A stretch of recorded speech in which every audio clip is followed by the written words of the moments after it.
Bad Black alina gwe yakubya abiri mu omwe. Entegekere olugambo lwe wasosomye. Kati omecha tuba tukola. Tutoke tugende mu studio B.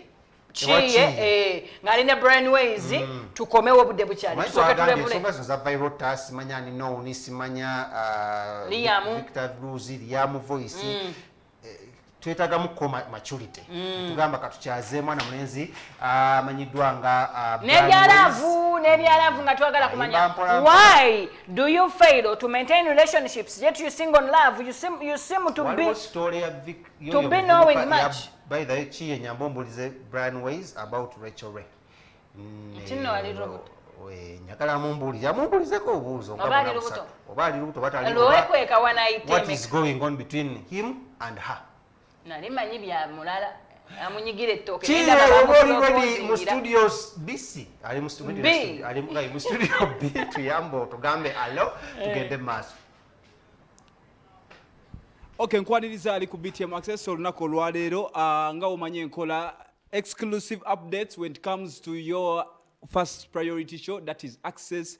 Wamune kumacha wali for highlights when it comes to our very own industry. Bintu bingi ebigerera ddala maaso, and whenever we get a chance to access your very own celebrities, star, the artists are the mirrors of society. Era olunaku olwaleero I'm so humbled okubeera nga ndi n'omu ku bayimbi abato banjesa biggu abavubuka abato bebagambe bagumiza eggwanga. Ndi musanyufu ndi n'omu ku bayimbi abakyasobodde okuleka nti bakoola oby'omukwano engeri gye tuli mu mwezi ogw'omukwano. Nsanyusa okulaba Brian Weiyz. Steady nnyo papa. Yeah, mina. Jigenda gita, first of all, happy new year. Happy new year, happy new year. Omanyi kati bagamba tubadde tukyali mu December all along, but January akyatutwalira ddala kubanga embeera ogiraba. Bigenda bita Brian?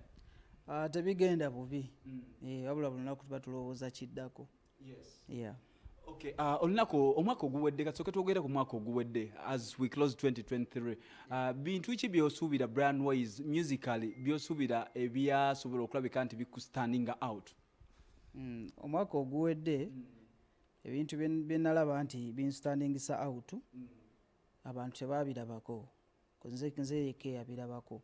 Lwansonga natuula nga njagala kumanya ngeri gye nsobola okwetereeza ng'omuntu kuba njagala kyusa ne music wange. Era buli kimu ne kibeera successful ye album empya gye nnenda cause everything ekiri okwo kyanjawulo omukko ku bye mbadde nkola. Olunaku olwaleero Brian Weiyz oli omu ku bayimbi abayimba music w'omukwano. Mugase families muli oyo abantu emitima be bagimenye naawe babakyamenyebwa mukyabajjanjaba. Leka twogere ku mukwano nga gwe omuntu kitegeeza kyo kubeera ng'oyimbira abantu by'oyimbiro bitegeeza mu bantu oba oyimba kuwa bumesegi bantu? Tuyimba ebintu bye tulabyeko oba bye tumanyi nti weebiri so that oyo akiyitamu aleme kulowooza nti yekka yakirimu.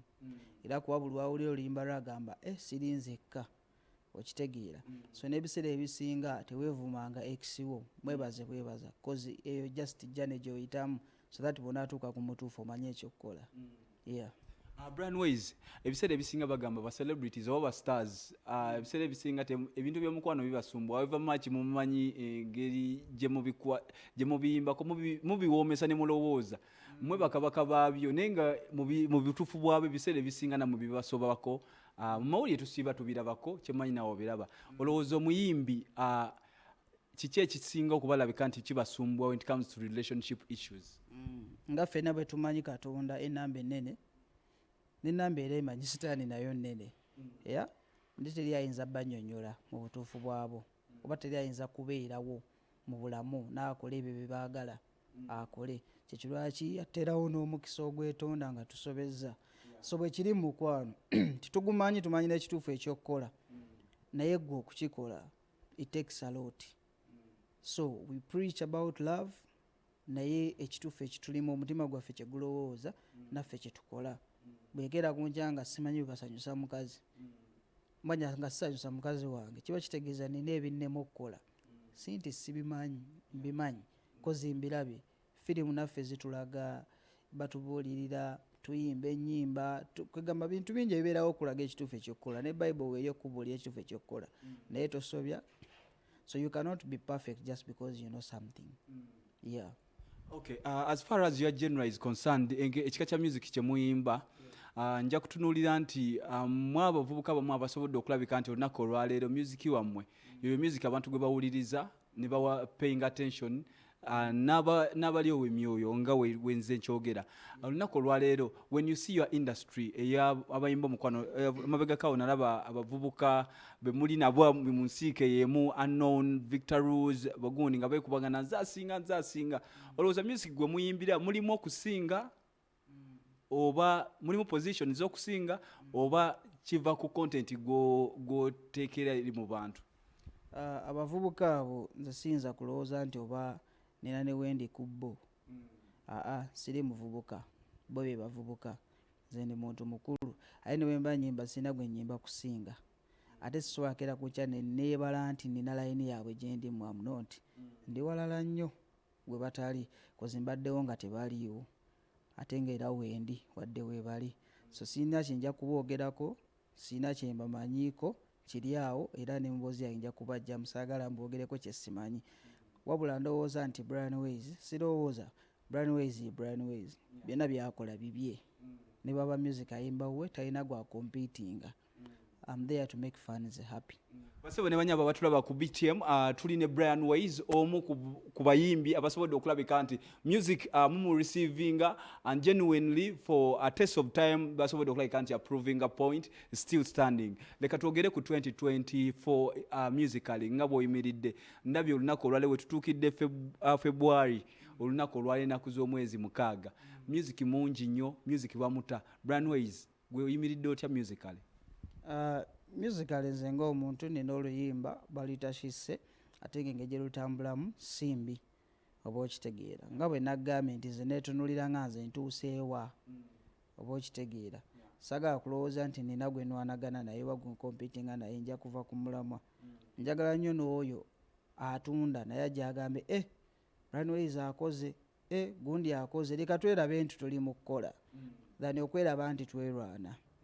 So I believe kumaanyi gange n'engeri gye ntandiseemu ibadde blessing nkoze bulungi nga nze. As far as this angatumaliriza as far as this month is concerned tugendera ddala okulabika nti celebrating olunaku lw'abaagalana njagala Brian Weiyz otuyongere okulabika nti otuwa your concept about ennaku z'omwezi nga 14 or how you do perceive the word love.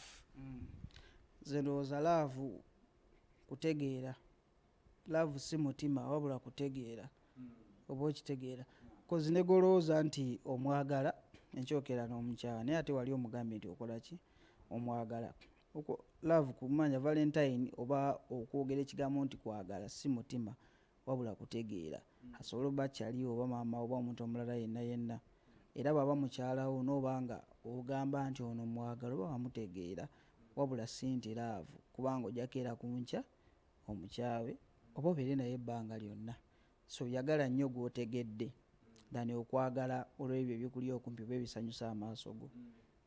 Mu butuufu kyakyo omuntu yandyagadde mwagalwa we gwayita patanaawe oba yandyagadde generally? Yagala omukazi oba omusajja asobola obba mugandawo oba asobola okuba brother oba asobola okuba taata oba maamawo kigamba okuze tomumanyi naye omusaazi n'ebino byonna obimulabamu n'ate nakyo kijjira ku budde.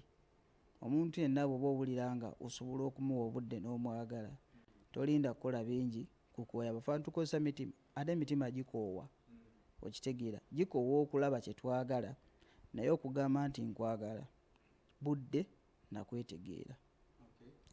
Tweyanza nnyo tweyanze Brian Weiyz okulabika nti otusalako. All right. Ladies and gentlemen, tubadde ne Brian Weiyz omu ku bayimbi ab'eggwanga asobodde okulabika nti yes, family standing generating for you music akyasinza okulabika nti eri gye muli eyo abakolera families abagatta agatta baawukanye n'agatta kakati ennaku z'omwezi zigenda kubeera nga 14 we tugenda okulabira oyo gw'obadde ogamba nti yoyo buwo ddala n'abawuwo oba paka kuwulira bubi. Little Boss akugamba 14 ali ku Africana Victor Rouge ye nakugamba agenda kubeera Kingdom Kampala. Mbadde MC Chiye okulabika nti ntuusaako bino byonna for access and of course highlights news nga bujjo nechiye jacket kyokubye kyamaanyi muganda wange naye roda agambye bakukutoogeya wa boda mbunoki yakulese inze tewamulekedde mirembe gwobyogedde wamakiye webale nnyo webalire ddala obuuliza ddala ebibuuzo bye tubadde twagala okola ki okumanya oyabadde Brian Weiyz omuyimbi wo omwamaanyi anyirira omulabye yakutte emmere ettama Brian Weiyz nono mune kyemwagalako kimu is a graphics guy and is one of those designers designingira one of the biggest companies wano mu ggwanga Uganda so taya ku music ye kayeka ate muwandiisi. He has written so many songs for so many different artists. So large up upon yourself Brian Weiyz naye ensonga za Reacheal nkyazinoonyerezaako. Oloza gundi teyatya buti. Ani? Kiye? Bado mugambye. Mugambye naye kiye mutiitiizi. Naye kamale okutegeera ekinusi. Ndyoke ngere. Kati soka tugenda ko mu social media tugenda kubanga tovaako.